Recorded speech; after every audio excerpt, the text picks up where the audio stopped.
Do you want to know how taking Yoda's advice helped me be a better designer? What Yoda, Jacob Collier, and Anthony Hopkins have in common?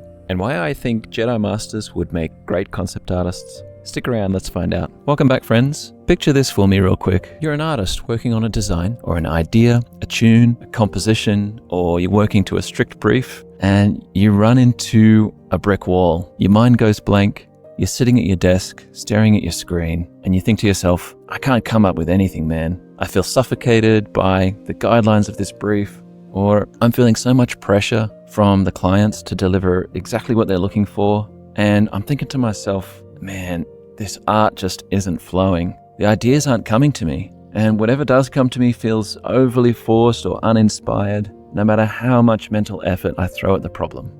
If that's sounding at all familiar to you, then I just want to let you know that's totally normal. Me too. Well, let's unpack this feeling a little bit more and take a closer look. This is a not so commonly spoken about aspect of creativity that I kind of wish I had someone tell me about when I was younger. I was an aspiring concept artist, working cafes by day, learning concept art by night. The aspect of creativity that has nothing to do with technique or the brief or the product or tools, techniques and technologies, and yet it's the undercurrent that ends up forming the context from which I always created from when I sat down at my desk to design something. And that is the mindset and the mental process we adopt when creating anything. It's the lens through which our attention sees the world and the mental context we bring to a creative process. So recently I've been sitting down in my evenings working on an environment piece for my portfolio, and this is going to form a core module in a course that I'm building out where I share the full process I would go through now if I wanted to create an environment concept art portfolio piece. If that sounds like something you're interested in, definitely consider signing up to the mailing list below. But I did my research on what my general target companies are, the art style, the subject matter. I wrote myself a very comprehensive brief, but I still was running into that problem where the ideas were feeling just flat. So I decided to try something different, and it really changed how I was approaching what I was creating. And I stopped caring.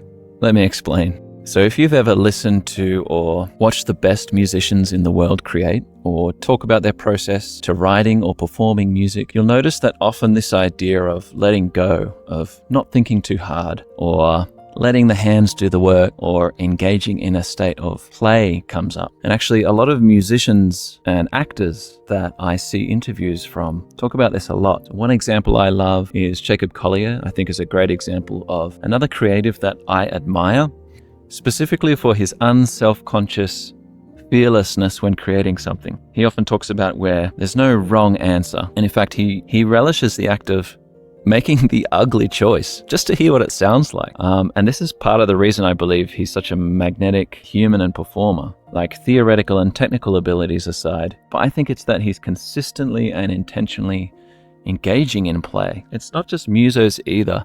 There's plenty of actors in film and theater that will attest to the power of play, both in the creation of ideas and in the performances themselves. And I don't know why it took me so long to apply that logic to my own work, because in my younger years, I studied acting and I played in bands as a guitarist and a drummer. And I can tell you that no matter what the performances were, my best ones by far were not the ones that I was hyper-focused on getting the lines or the notes right. They were the ones where I had this relaxed mental state where I could trust the countless hours of practice I'd put in, sit back and let my body do the work. I know Anthony Hopkins speaks to this. I forget where I heard it, but it was an interview where he was saying he reads his lines hundreds of times. I forget what the number was. Maybe it was 300 times. So when his performance comes, he can relax, he can remove his ego and engage in unself-conscious play. So that's great and all, but how does it relate to concept art or design?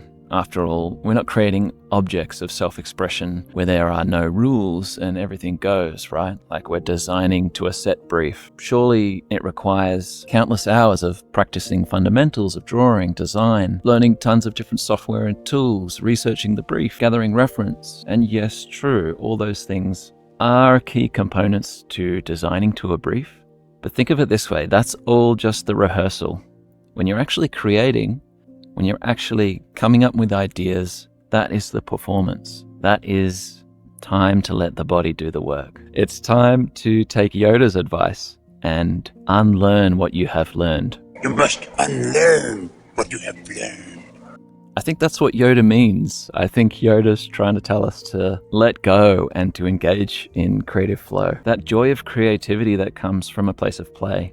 I love this quote from Mobius where he says, "When your mind is relaxed, it's the most creative." If you're enjoying the discussion so far, or are curious about what you're seeing on the screen, consider liking a sub, and let's talk about what we can actually do with this information. So great, that's all a bunch of woo-woo advice about softening the mind and being in a state of play. But I'm a designer sitting at my computer. I'm not a performer. So does that mental state actually apply here? And if it does, how would I actually go about doing that? Well, the answer to that question, that's still something I'm figuring out for myself, to be honest. So friends, if there's any kind of techniques or methods that you use to get into that zone, I'd love to hear from you in the comments below. But I'll list off a few pretty practical, hacks that I can use or that help me slip into that flow state as a designer. And bear with me here because some of these might sound kind of weird or silly even, but don't knock it till you try it. Try them out anyway as an experiment, let's say, and you might be surprised. So I suppose this next section I'll call 7 ways to design like a Jedi. So here we go. Number 1, I literally soften my gaze. I find that softening my gaze and literally either blurring my vision or looking slightly to the side of what I'm sketching, seeing it in my periphery, so to speak, it tends to loosen my mind and it helps me adopt a state of loose gaze, loose mind. Number 2, I literally soften my grip. So this is the exact same principle as softening my gaze, but it's literally applied to how I hold my stylus. Number 3, having good and relaxed posture. And it's the exact same principle. So these 3 may be surprising to you so far, but there's actually theory to back this up. So there's this theory called the James Lange theory of emotion. I think I got the pronunciation right there. And it suggests that instead of feeling an emotion first and then reacting physically, the body's reaction comes first and then the brain interprets these physical changes as emotions.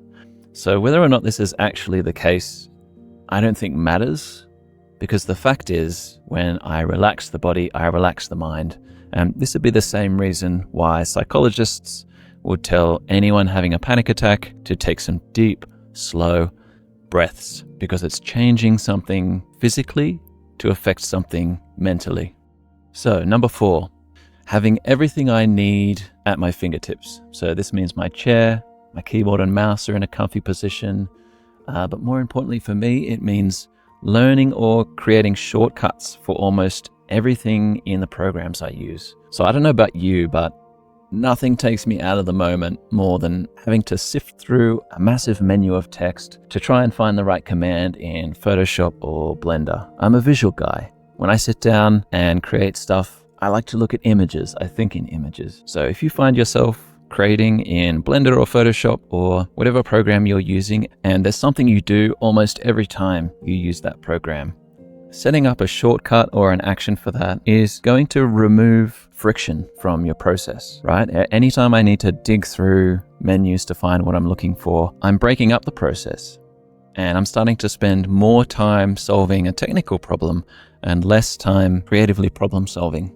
And this brings me to point number 5, and that is I need to be really mindful of what programs I'm using and if they are introducing too much technical complexity to my process to where I'm spending more time on that than I am on creating.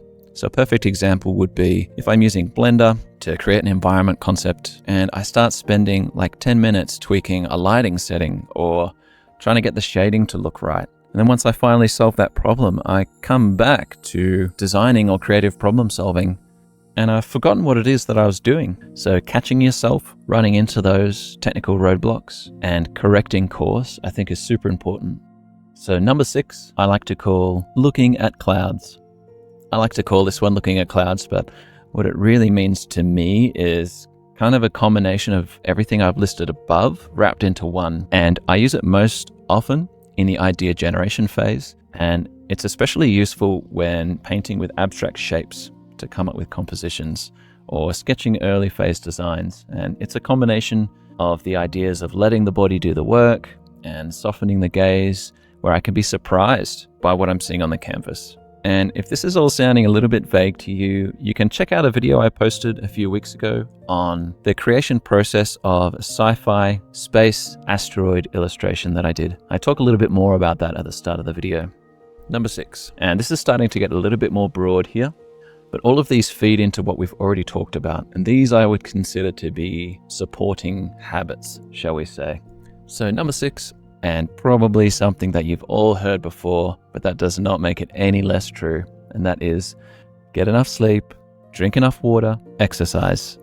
It seems like obvious advice. And I know it's something that any productivity guru is going to tell you, blah, blah, blah. But I'm going to challenge you to at least try in one of these 3 areas and not experience the cognitive benefits. And don't worry, friends, this advice is 100% what I tell myself, knowing that I suck at being consistent with it, especially sleep. So on the rare occasion that I do actually take my own advice, I could tell you firsthand, it definitely helps. Also, if exercise isn't your thing, don't worry. Literally doing anything that gets your circulation going is going to improve blood flow to the brain, and it's going to help. So do 20 star jumps before you sit down, do some handstands, do some cartwheels, it doesn't matter. Move your body a little bit, and it really does help. So number 7, and again, this is totally advice that I'm giving myself because I need to hear it, and that is meditation. So a quick meditation sesh before jumping into a work block can really help with all of the above too. So if we want to adopt a certain frame of mind intentionally, then meditation's probably the most explicit way of doing that. But if you're like me, you sit down, you try it, you suck at it, it feels unnatural, it feels uncomfortable, I get it. It doesn't have to be that. If that's unfamiliar to you or uncomfortable to you, it could just mean I sit with my eyes closed and don't look at my phone for 1 minute or 3 minutes.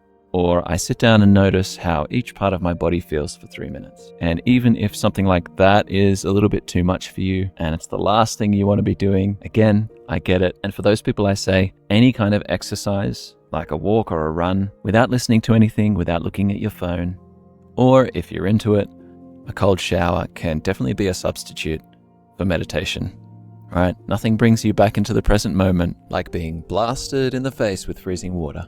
So if you're ADHD like me, consider those as alternative options.